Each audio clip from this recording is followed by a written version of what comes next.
Everybody, I'm back. I have finished chopping all of my cabbage and my beets and my ginger and my garlic, and I have combined those together with the salt, and that's brining right now. So I want to take a moment and talk about tools, containers, vessels, things that I've invested in, tools that you might need if you're going to get started. Now, I've taught sauerkraut at the library. It can be very simple or it can be more complex. I've been doing this for well over 10 years. So I've invested in products. I have, gotten a little bit more involved. So my recommendation, a half-gallon mason jar. You can use a quart jar. You can use these, I don't actually know what it is. It's like a pint and a half or something. Wide mouth. That's what you want. As I said in my last video, there's two terms, a weight and a follower. The follower is usually like a cabbage leaf or something. Sometimes like with pickles, you would use like a grape leaf or some other coverage. A weight is a weight. They sell lots of different kinds of fermenting weights. I've got one here I'm going to show you, but one method I found that I really like is a little 4-ounce jelly jar that fits perfectly down in here. You can fill your jar to about this full, set that up there, and even if it's kind of up, that's cool because once you put the lid on, this pushes the substance down into the brine, and it's a good method.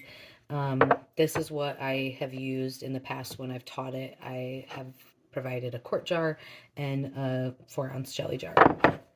So you can just use a regular mason jar lid, or like I said before, I've invested in these easy fermenter lids. They've got a rubber seal on it, so it gets an airlock method. So in the past, when I first started, I took metal mason jar lids, and my husband drilled a hole. We got a little grommet, put it in there, and then got an airlock, which is from like the wine and winemaking world.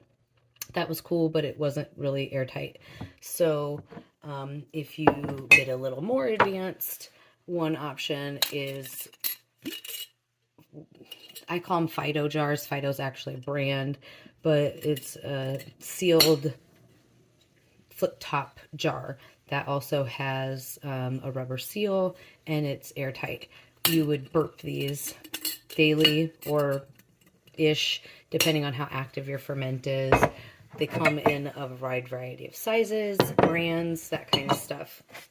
So a weight. There's lots of different options for weights online. Like I said, this is my go-to. This I've invested in. Pickle Pebbles. There's a lot of these different types of brands. They're a little glass.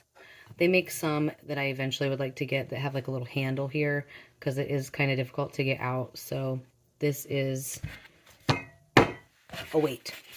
So you would put your leaf, you'd put your weight, and you'd put your lid, and that's awesome. So other things that could be used as a weight, I've used glass candle holders, really anything glass, but you want to be careful because glass can still be a little, like if it's from China, it could have chemicals or whatever. So I like the Pyrex containers.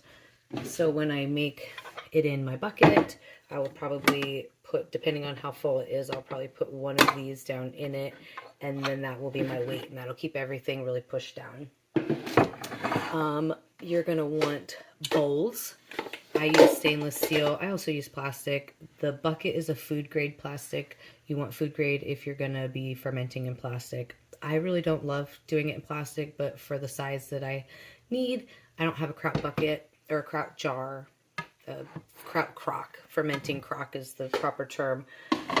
That's also an option as you get into it. I love my big giant stainless steel bowl. It holds a lot. I use it for a lot of things in my kitchen. So you're going to want bowls, a good knife. Like I said, you can also use a mandolin slicer. It does a great job. You just want to be careful because it's really easy to cut yourself. Also, for the beets, I use my food processor with the shredded attachment. You can use that for your carrots, your beets. You can use it for your cabbage. I've done that a lot. You got to kind of cut it in wedges to fit. This is a kraut pounder. It is from Mason Tops. Yeah, it's the same company as this. You can buy kits like this on Amazon. They come together. Invest in one. I actually have two. If you don't have something like this, you could use a wood spatula. You could use like another container. And really, you can just use your hand. Like if it's a big enough container to push your hand down in. And as you add more cabbage, you're pushing it and it's kind of doing its thing. So that's really it for materials, I feel like. Salt. So I use Redmond real salt or Celtic gray salt. To make brine, you just mix the salt with water, and that's your brine. That's what you use to make fermented carrots. They call it lacto-fermented vegetables. So you would ferment carrots, pickles, beets, chopped vegetables, things like that. Or if you need brine to top into your ferments like sauerkraut and stuff, that's more of a traditional shredded ferment, self-brining ferment. There is a ton of groups online, but this is Wild Fermentation by Sandor Katz. Very popular person in the fermenting world. Awesome book, great to have. This is another one called Fermenting Food Step by Step. They've got, I mean, the ferment world is huge. So, you know, if you're into it, invest in a book. Sauerkraut and lacto-fermented vegetables is one tiny little part of the whole thing. So you've got yogurt, you've got tofu, tempeh, fermented bean products, kefir, water kefir, kombucha, jun. I mean, the list goes on and on and on. So if you want to get into it, this is a really good starting point to get one of these books. A shredder, you know, hand shredder, that's what I originally used for my carrots, but yeah, oh, and a scale. I really recommend a kitchen scale. They're a little bit of an investment, but I use this all the time for all kinds of stuff. So I mail packages, I use it for that. If you are doing smaller quantities like salt, a little tiny digital scale is helpful. This one's dead.